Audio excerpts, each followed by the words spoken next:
Alors, bonsoir, mesdames et messieurs. J'espère que vous allez bien. Ce soir, nous sommes le 7 décembre 2020. Il est 20 heures et nous vous présentons notre assemblée publique, encore une fois, par Zoom. Alors, voici l'ordre du jour a été considéré par l'ensemble des membres du Conseil. Alors, on ouvre l'assemblée tout de suite. Le premier point à adopter, c'est l'approbation du procès-verbal du 2 novembre 2020, tel qu'il a été lu. Est-ce que quelqu'un peut faire la proposition de ce point-là, s'il vous plaît? Merci. Monsieur Ménard, Madame Fillon, vous vous appuyez. Merci. L'approbation de la liste de comptes, c'est une liste datée du 30 novembre 2020 pour les chèques 2174 au 2391 qui totalise un montant de 44 572,08. Quelqu'un peut faire la proposition, s'il vous plaît? Je vais faire la proposition. Et M. Lamoureux, j'ai vu Mme Duchesne. Ça va? Parfait. Ça sera pas parfait. En correspondance, il n'y a pas d'éléments qu'on veut partager avec vous ce soir. Ensuite, nous avons l'adoption du second projet de règlement 559-2020 visant à modifier le règlement de zonage 443-2010 relativement aux chenils, pensions d'animaux, autres qu'animaux de ferme et poules urbaines. Alors, c'est un règlement qu'on a présenté à une séance ultérieure et on est maintenant rendu au second projet de règlement. Alors, quelqu'un pourrait faire une proposition pour ce règlement qui concerne les chenils principalement et les poules urbaines. Quelqu'un peut proposer? Merci. Mme Duchesne et M. Lamoureux, vous appuyez. Ensuite, nous avons un refinancement des règlements 483-2013 et 496-2014. Donc, ces deux règlements que l'on refinance. Nous avons la résolution qui présente les différents montants et les informations sur ces deux règlements à refinancer. Alors, quelqu'un pourrait proposer, s'il vous plaît. Merci, Mme Boisvert, Carole, et M. Ménard appuie. La résolution suivante, c'est la soumission pour l'émission des billets, alors pour le financement de ces emprunts-là. Alors, on a reçu des soumissions de 3 institutions financières, la Caisse des Jardins des Patriotes, Financière Banque Nationale et la Banque Royale du Canada. Et ce soir, c'est une résolution pour octroyer à celle qui nous a proposé le plus bas taux d'intérêt en coût réel. C'est un coût réel de 1,36 % pour cette émission de billets qui est octroyée à Caisse des Jardins des Patriotes. Quelqu'un pourrait en faire la proposition, s'il vous plaît? Propose. Merci, Mme Fillon. Appuyé de quelqu'un. Une seconde, oui. Merci, M. Lamoureux. Ensuite, un mandat GBI. C'est une firme qui va nous aider dans l'élaboration d'un projet pour le bassin de rétention des eaux sanitaires à la station de pompage Sainte-Famille. Alors, c'est un important et on a besoin de l'expertise de cette firme qui va nous aider. C'est un mandat qui s'élève à 56 700 $ plus taxes. Quelqu'un pourrait en faire la proposition, s'il vous plaît. Merci. Mme Boisvert propose. Quelqu'un peut seconder cette résolution, s'il vous plaît. Merci beaucoup, M. Lamoureux. Ensuite, nous avons une résolution pour adopter l'ensemble des dates pour nos assemblées annuelles pour l'année prochaine, pour l'année 2021. Les rencontres de votre conseil municipal sera toujours les lundis. Ils débuteront à 20 h, sauf pour 3 moments dans l'année où ce sera ailleurs, entre autres celles d'avril et de septembre qui vont se tenir le mardi à 20 h au lieu du lundi. Et l'assemblée du 1er novembre va être déplacée au 15 novembre. Tout ça en conséquence des élections municipales qui auront lieu en début novembre. Quelqu'un pourrait proposer ce calendrier? Je le propose. Oui, merci, M. Ménard. Nathalie Fillon, appuie. Ensuite, c'est un contrat, une entente pour la clinique médicale de Verchères. Alors, c'est une entente que nous avons avec la clinique médicale de Verchères depuis plusieurs années. Alors, c'est une résolution pour autoriser le directeur général à signer pour et au nom de la municipalité de Verchères le renouvellement du contrat et de l'entente que l'on a avec la clinique. Quelqu'un peut proposer, s'il vous plaît? Merci. Mme Carole et Mme Christine, merci beaucoup. Ensuite, nous avons une résolution pour M.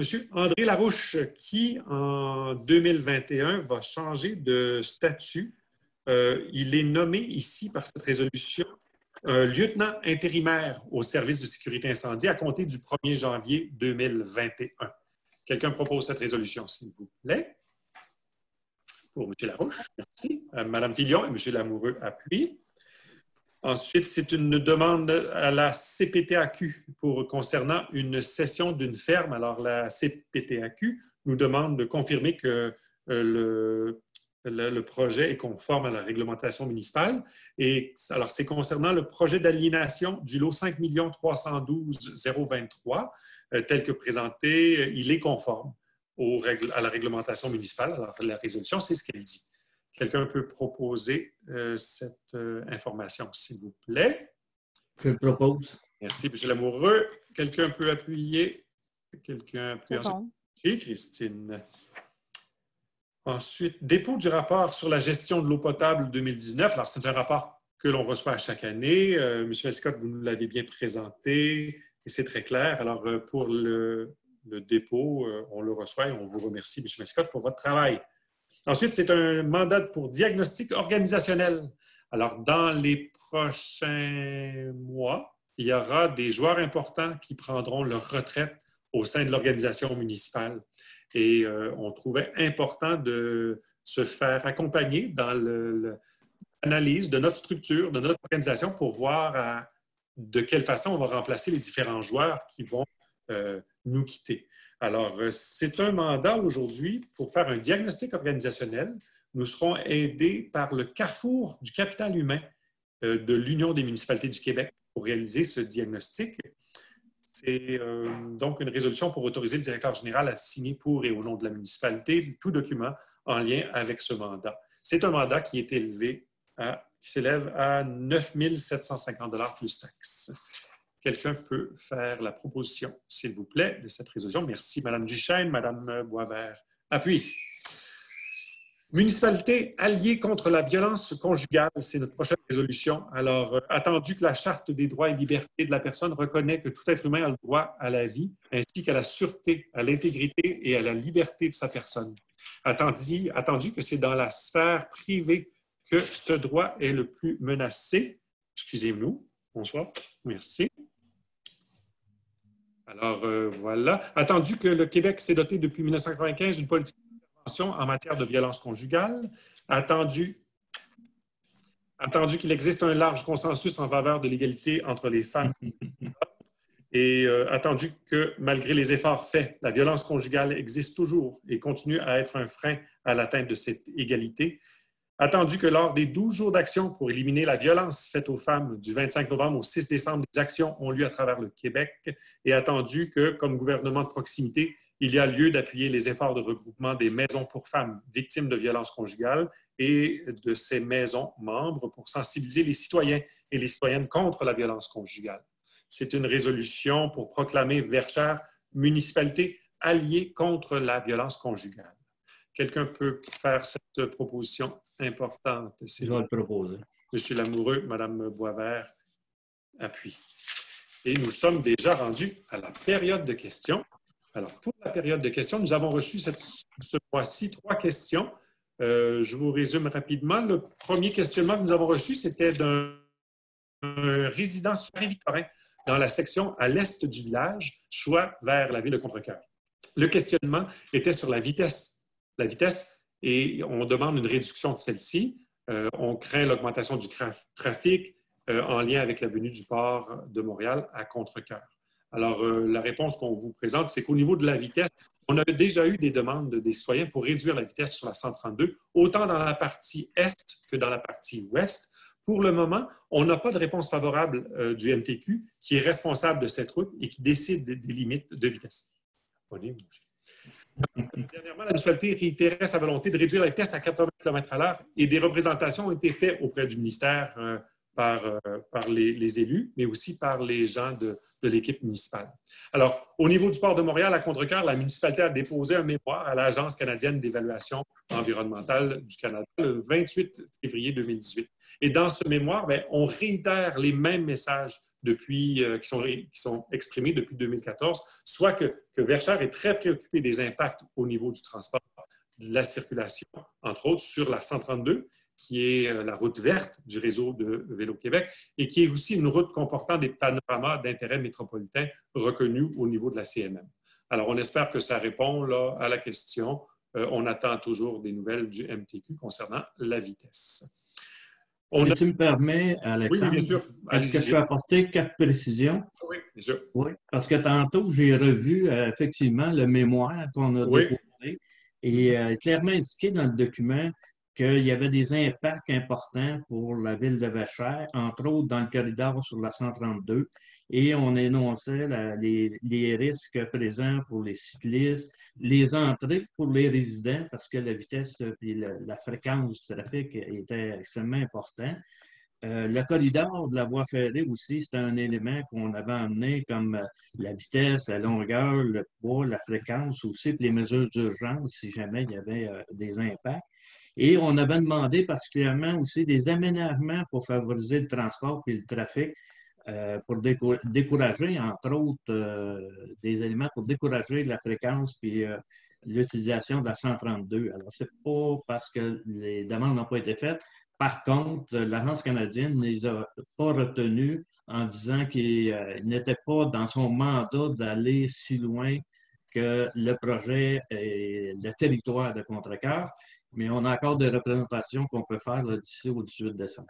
Bien sûr. Si jamais les gens veulent mettre la main sur le document, c'est possible. Vous pouvez contacter les gens à la municipalité. Ils vont se faire un plaisir de vous passer l'information, de vous indiquer à quel endroit vous pouvez mettre la main sur ce document. Mais on a confiance que nos approches auprès du MTQ vont porter fruit parce que, on est bien dans le cœur du village, on est bien sur l'ensemble de notre territoire vers Sherbrooke, mais sur la 132, la cohabitation entre les résidents, les voitures, la 132 ne doit pas devenir une autoroute. Voilà, c'est ce qu'on pense. Alors, on verra bien dans les prochains mois ce qui va arriver avec tout ça. Mais on ne suit pas de près. Merci, M. Lamoureux. Les deux autres questions qu'on a reçues, il y en a une qui demande de l'information concernant les revenus de droits de mutation pour l'année 2020. Alors, les revenus sont présentement de 368 000 et dépasseront probablement 380 000 pour l'année 2020. Ensuite, on a une demande visant à préciser le terme « maison unifamiliale » dans les règlements municipaux. Pour répondre à cette question, on va s'en tenir à la définition que nous avons. Alors, une maison unifamiliale comprend aussi la possibilité de faire une résidence bigénération avec le partage d'espaces communs ou l'ajout d'un logement accessoire d'un maximum de 60 mètres carrés et qui ne dépasse pas 75 % de l'étage et 40 % de la superficie habitable de la propriété. Pour tout projet, bien sûr, la meilleure chose, c'est d'appeler directement à la municipalité pour avoir l'information claire, précise sur votre situation. Alors, n'hésitez pas à contacter les copains qui vont se faire un plaisir de répondre à votre question. Ce qui conclurait la période de questions. Donc, nous allons clôturer notre assemblée. Quelqu'un peut proposer la levée de l'assemblée, s'il vous plaît? Si, Mme Filion et Mme Carole-Boisvert. Voilà. Merci beaucoup tout le monde. Encore une fois, bon mois de décembre. Restez en santé et on se revoit en janvier. Bonne fin de journée.